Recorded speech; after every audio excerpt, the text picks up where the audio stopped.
Hey guys, it's Mr. Nightmare. Welcome to 3 True Horror Stories. Sit back and enjoy. This happened just under 2 years ago, in June or July in 2015.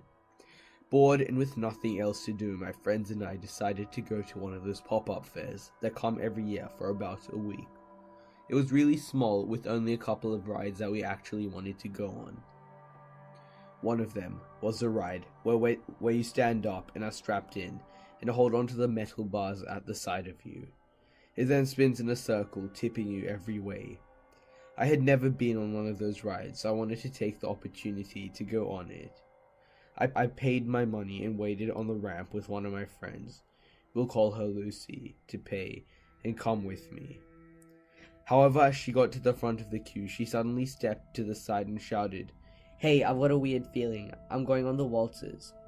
Confused, I replied an elongated "okay" and head up onto the ride on my own. Sure, I was confused, but I definitely was not unfazed. I stand where the ride assistant tells me to, and wait. It starts to fill up. 3 boys, around 6 or 7 years older than me, stand by me. I was around 12 at the time. 2 at one side and 1 at the other. Weird, I think, since there are multiple places where they could have stood together. The boys start messing around with the seatbelts. Eventually one of them manages to take it off. He nudges me. "See that, kiddo? It's off." He proceeds to do a really creepy laugh like you'd see in the movies. Truly creeped out, I just stand there, not reacting to his gesture and trying not to think about his intentions. Then, he starts fiddling with my seatbelt. I lean away from him, idiotically thinking that this would bring the seatbelt out of his reach. Of course the seatbelt stayed where it was. He looks up at me and smiles and says, "Ah ha ha." as if to say keep still. Again, I don't react and just stand there, until I feel my seatbelt sliding against my skin. He had managed to take it off. In a mad scramble, pulling toggles and pushing fabric against fabric, I locked my seatbelt back in place. It really isn't a strong seatbelt. It could easily break. Thoughts of such nature rushed through my head. I was distracted by the seatbelt remover person. You know, there really won't be enough time to put your seatbelt back on when you're spinning around, possibly falling into the motors. Get ready to die, a little kid. At the same time as saying the last sentence, he began unbuckling my seatbelt again. I presumed, as most of you will be reading this, he was having some weird joke. That was, until I stared at him, his lanky body towering over mine, his vacant eyes staring at my chubby, stocky physique. I held him on his mission to undo the belt. Click! I run to the side exit of the ride, intending to reenact a scene of Olympic hurdles. I was free. I caught my friends on a waltzer car and hopped on in with them before it started spinning. It wasn't until I told them what happened when I realized what would have happened if the seatbelt was taken off. The ride I had seen from watching in the queue from around the fair wasn't going fast enough to provide enough force to keep you at the edge. If I had fallen towards the center of the ride, I'd have almost certainly been thrown into the mechanics. The protective fence was only waist high, so I'd have been flipped over this fence. I truly believe that he would have unbuckled the seatbelt mid-ride. He honestly seemed insane. I know that this isn't as scary as some of the other ones on here, but seatbelt remover person, that's not me to gain. Tensions were high around our apartment complex when I was around age 10. In a month's time, we had a man that committed suicide in a unit, a partial fire in a building leading to the reconstruction, and a child that had been hit by a car. Even at a younger age, I remember distinctly having a strong grasp on the bizarre events that were taking place. It had to be around spring in 1997. My mother was single and raising my little sister, about 5 years old, and I. She managed a different complex and would pick us up from school to drop us off at our apartment, while she returned to work for a couple more hours. I have 3 older siblings, whom all moved out, that at some point had to keep an eye on each other at a young age, so it really wasn't a new premise. There was no money for a sitter, so the oldest just had to assume the role. which was me. For the most part, we were really quiet kids in our second or third story unit. We played with our toys, watched a little television, and sometimes played Sega or Nintendo. On this particular afternoon, I recall playing with a Dash render figure from Star Wars, while my sister was doing whatever in the same room. Suddenly, the doorknob started violently shaking. My heart dropped, and I remember it being the first time I had felt such terror. I rushed to the phone and paged my mom 911, and then dialed 911 to let the operator know that someone was breaking in. The operator reassured me that help was on their way. The door handle was still being messed with, but I was nervous if the deadbolt chain would be enough. A couple loud bangs happened, as if someone were ramming the door with their shoulders. Then, it all just stopped. The cops arrived shortly before my mom, only to find a note from the maintenance man saying something like, "Air filter check." Now the maintenance man claimed that he announced himself verbally, but I knew it was bullshit. Of course the cops did nothing, and my mom's complaint to the office didn't yield in this man being fired. Unfortunately, this would be the most unnerving part of the story. My mom said the guy would stare her down in the parking lot and just smile at her. The whole situation creeped us out, and we wanted to move, but we couldn't afford the expenses. One night, a couple of weeks later, I was awakened by a loud thud coming from the roof. Being so easily rattled from the previous event, I ran to my mom's room to wake her up. She checked around to make sure everything was in place, and reassured me that it was probably a rodent. We went to school the next morning, and when we were dropped off at home in the afternoon as usual, Mom usually did a quick sweep of the place, even before the attempted break-in. But this time, something seemed off. It was a very uneasy feeling the apartment had when walking in. My sisters and I were ordered to stay downstairs by the front door while she investigated upstairs. We waited patiently and felt very unnerved when our mother's shrieking confirmed our suspicion. She came barreling down the stairs and ushered us out the door. We went to our neighbors and phoned the police. My mom was barking at them. "Someone is in our apartment." The police responded pretty quickly and were able to understand the situation. The bedroom had a walk-in closet that contained the hatch to the attic, connected to the entire building's AC/heat. The shelves were pretty high up lining the closet walls. My mother walked in to find a dirty pair of men's tighty-whitey underwear laying in the floor. This was enough to send her running and phoning the police. However, the investigation revealed something more. The attic hatch had been disturbed. Just to add, the police found full handprints on the shelves in the closet.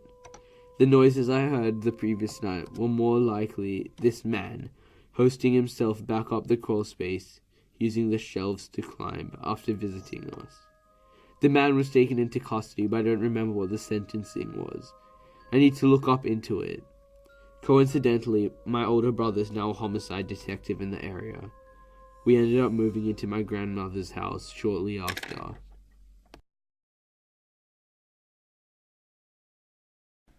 On October of 2016, a longtime family friend began harassing my family. So I've known this guy since I was around 5. He worked at my dad's friend's car dealership as a person who basically maintenances the exteriors, meaning washing the car, shining them, etc. My parents became fond of him because he looked very sweet, and they felt rather pitiful for him as he had horrible hygiene habits. They'd often buy him food, gift him clothes, and things of that sort. Around 2015, this man gets a job right across the street from my mom's job. He saw my mom one morning, and they just waved to each other. This man starts calling my mom frequently. Now, my mom is extremely nice. Too nice. So instead of just not picking up, she would talk to him. This guy becomes obsessed with my mom to the point where she tells him to stop contacting her. This is around May of 2016. All is well. Guy stops contacting my mom. Months later, he begins to watch my mom. He would park his car in front of my mom's job and watch her. She noticed him, but never saw it as a huge threat, so she never said anything. That's where things escalate. My mom was walking out of work with a coworker one day. Normal coworker friendship. My mom catches a ride with the coworker to a mandatory work event, so she wouldn't have to drive home too late, as these events end late at night. Meanwhile, the guy is watching them walk to his car. He suddenly thinks that my mom is having an affair with this guy, and decides to follow them. They arrive at the place, and my mom stays in the car while her coworker goes inside to check if it's the right location. The stalker walks up to the car, opens the door, slaps my mom, grabs a knife from his car, and slashes the coworker's tires.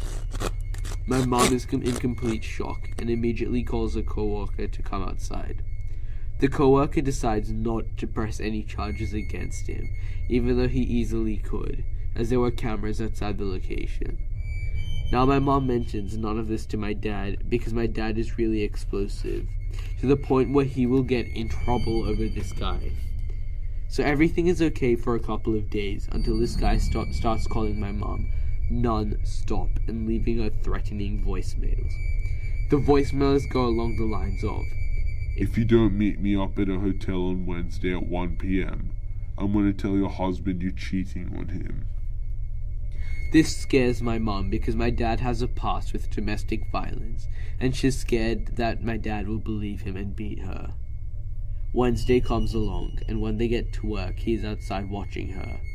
The whole day, watching her. She calls my grandparents, who aren't old farts for your knowledge, as my grandpas are ex-military, ex-judoka, and is not one to play with. They immediately drive to my mom's job, but this guy starts harassing my grandparents, and won't leave my mom's job. 1 p.m. comes around, and my mom calls the police. Dude hauls across the street and hides, leaving his car at my mom's job. People search for him everywhere, and he's nowhere to be found. The phone calls continue and things escalate. This man decides to vandalize my mom's car. He throws tar all over my mom's car while the car is parked outside my house. Car is destroyed and my parents have to pay lots of money to be able to fix it. At this point, my dad knows about the whole ordeal and is set on killing this guy. We advise him to calm down because my mom is planning on getting a restraining order from him, and she didn't want my dad to ruin his chances. She continues calling and stands outside my mom's job every day.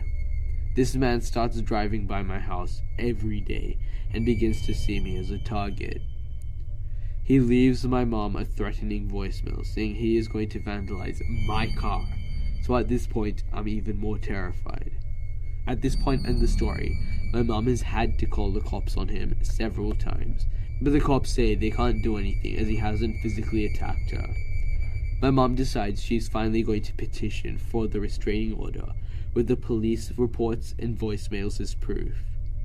They set up a court date and give my mom a temporary restraining order until the court date, so approximately 2 weeks. This guy does not stop calling my mom, so my mom calls a detective in charge of the case. And this guy hasn't even been served with the restraining order yet, as it was a few days before the court date. He was notified with the court date, though, so he tells my mom he has proof that she won't stop calling him. He then starts targeting us. I woke up one Saturday morning, and my car has letters drawn all over the window with nail polish. Luckily, we were able to just scrape it off gently, but now I am a nervous wreck. I started doing bad in my classes and haven't slept for about a month. He then begins to harass my dad with voicemails and phone calls, but luckily my dad didn't buy any of his bullshit. Finally, the court date arrives. The man shows up with his stepson, and his stepson starts talking shit to my mom, because of course he only knows this man's side of the story. The judge calls him in and does the usual questioning. Talks about police reports. The judge asks if he has anything to say or show. He says, yes, I have a phone bill that shows she has called me more than 200 times in the past month. The judge says, okay, show me. Guess what? He didn't bring it. There's no such thing. Judge nods her head and says, "Okay, I reached the verdict. He was found guilty and my mom was awarded a restraining order for life. We finally have peace in our family again. So family stalker, fuck you, let's not meet again." Edit, I just want to tell people that might be in a similar police station to please go to the police ASAP. The danger and emotional torture is not worth it. Sometimes they won't go away like we thought this guy would. We took too long to take action.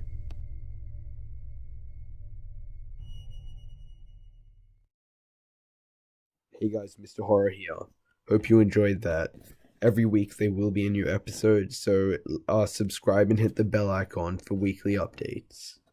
And make sure to like this video and please comment some feedback on what you thought about the video. Thanks for watching and hope to see you next week.